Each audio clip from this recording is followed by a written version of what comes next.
তৃণমূল নেতারা হুমকি দিচ্ছে গাছে বেঁধে রাখবে, ওদেরকে আমরা গাছে টাঙিয়ে রাখবো। মনে রাখবেন, বিজেপি কাউকে ভয় পায় না, এরা এলাকায় ঢুকতে পারবে না। প্রকাশ্য মঞ্চে তৃণমূল নেতাদের হুমকি দিচ্ছেন এক বিজেপি নেতা। জনসমক্ষে বলছেন তৃণমূল নেতাদের গাছে টাঙিয়ে রাখবেন। ভাবুন কি ভয়ানক পরিস্থিতি। ভোট যত আসছে গরমাগরম কথা তত বেরোচ্ছে। দেখুন, গরমাগরম কথা বলা তো একরকম, কিন্তু রাজনীতিতে বর্তমানে ভাষা বা ল্যাঙ্গুয়েজ বলে যে বিষয়বস্তুটা ছিল, সৌজন্যের রাজনীতি যেটা ছিল, সেটা কোথাও না কোথাও হারিয়ে গেছে। ভোটের দিনক্ষণ কিছু ঘোষণা হয়নি, এসআইআর এর হিয়ারিং পর্ব চলছে এই মুহূর্তে, তাতেই এই রকম তাপ উত্তাপ বাড়ছে। একবার ভাবুন, ভোট ঘোষণা হয়ে যাওয়ার পর কীরকম পরিস্থিতি তৈরি হবে। বিজেপি নেতার এই মন্তব্য ঘিরে ইতিমধ্যেই রাজনৈতিক উত্তেজনা বেড়েছে। মালদায় কুকথার রাজনীতি অব্যাহত, তৃণমূলের পর এবার বিজেপি। তৃণমূল নেতাদের গাছে টাঙিয়ে পেটানোর নিদান দিলেন বিজেপি নেতা তথা মালদা জেলা পরিষদের প্রাক্তন সভাধিপতি।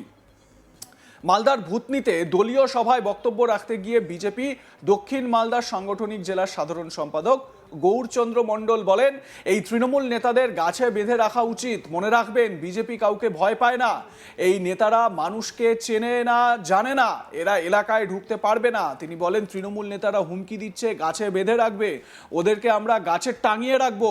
বলছি, আমাদের এলাকায় ঢুকতে দেব না, ওরাই এলাকায় ঢুকতে পারবে না। কি বলেছেন জেলা সম্পাদক গৌরচন্দ্র মণ্ডল, শুনুন রগরগে ভাষণ। কদিন আগে বলেছে একটা নেতা, আদালতের শিয়াল রাজা নেতা, গাছে বেঁধে পিটাবো, গাছে বেঁধে রাখা দরকার বিজেপির নেতাদেরকে। আমি তাদের উদ্দেশ্যে বলি দু একটা কথা, যে আপনারা শুনে রাখুন, এলাকায় ঢুকতে পারবেন কিনা আপনারা দেখুন। মানুষ আপনাদেরকে তাড়াবে, মানুষ আপনাদেরকে প্রত্যাখ্যান করেছে, আর এর জবাব মানুষ ব্যালট আপনাদের ইভিএম মেশিনে দিয়ে দেবে। আর শুনে রাখুন, বিজেপি কাউকে ভয় পায় না। আমরা যত বক্সি থাকো, এবার তো নিজে আর জিতবেন কিনা সেটা ভাবুন। আর এইখানকার নেতারা মানুষ চিনে না, জানে না, জনগণের পাশে কোনোদিন দাঁড়ায় না, আর বড় বড় কথা বলে।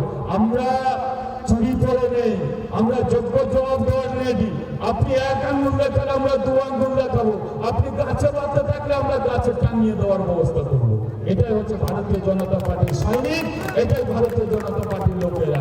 শুনে রাখুন, আপনারা ঢুকতে দেবেন না, আর আপনারাই পাড়ায় ঢুকতে পারবেন না কোথাও, কারণ আপনারা মানুষের লুট করেছেন, কিছু কাজ করেনি।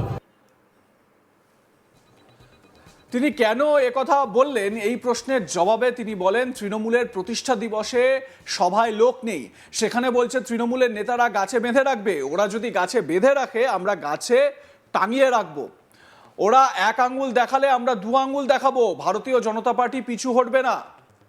বিজেপি জেলা সম্পাদক গৌরচন্দ্র মণ্ডল কি বলেছেন, শুনুন আরেকবার। কদিন আগে তৃণমূলের প্রতিষ্ঠা দিবস ছিল, 1 জানুয়ারি মনে হয়।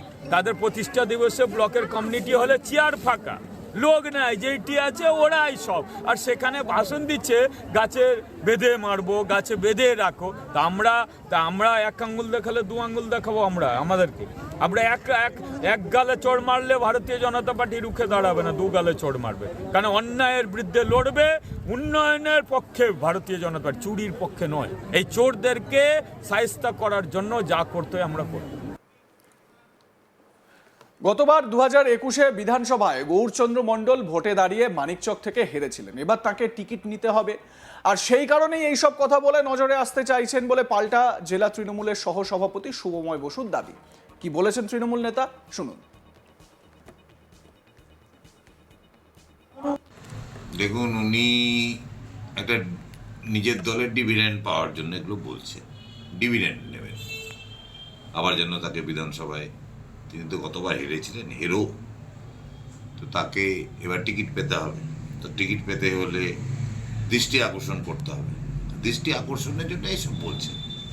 কে কাকে করে, এই এসআইআর প্রক্রিয়ায় মানুষ যেভাবে হ্যারাসমেন্ট করছে বিজেপি নির্বাচন কমিশনের নামে, এরপরে গ্রামে বিজেপি কর্মী নেতারা থাকতে পারবে কিনা দেখুন।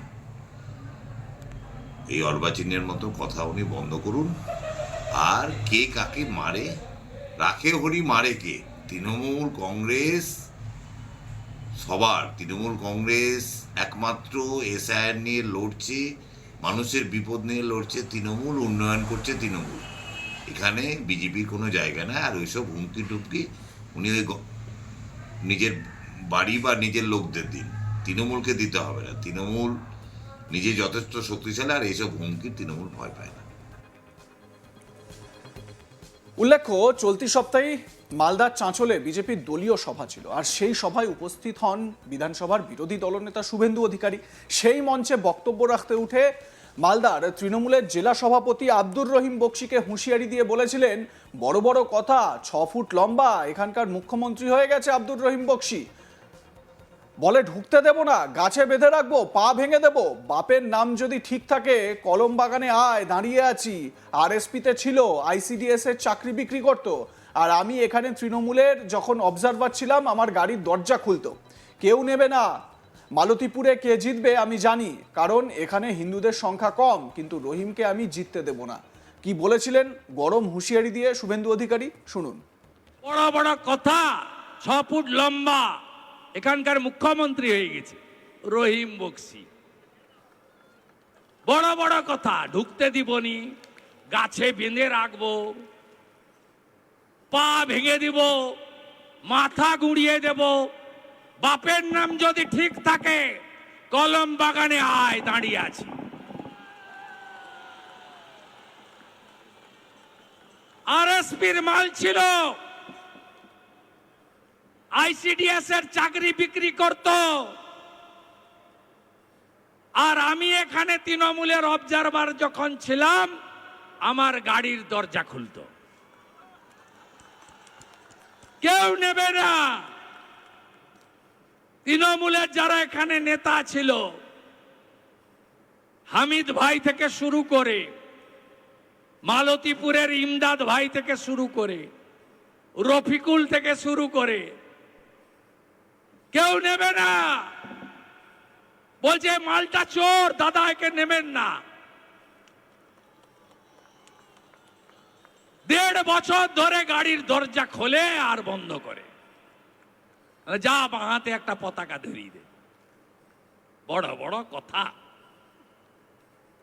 ওর থেকে আবার ওর বেটা বড় নেতা। আমি বলে গেলাম, আমি সিপিএম এর আমলে লক্ষণ সেটকে হারানো, আর তৃণমূলের সূর্য যেদিন মধ্য গগনে, সেদিন নন্দীগ্রামে মমতা ব্যানার্জিকে হারানো লোক। মালতীপুরে কে জিতবে আমি জানি না, কারণ হিন্দুদের সংখ্যা কম, 20-22% হবে, তাই তো নাকি 25% হবে বড় জোর। কিন্তু রহিমকে আমি জিততে দেব না। বড় বড় কথা, 6 ফুট লম্বা। আপনাদের মতামত জানান, দেখতে থাকুন আজ তাক বাংলা। সাবস্ক্রাইব করুন আমাদের ইউটিউব চ্যানেলটি, বেল আইকন প্রেস করুন নোটিফিকেশন পেতে।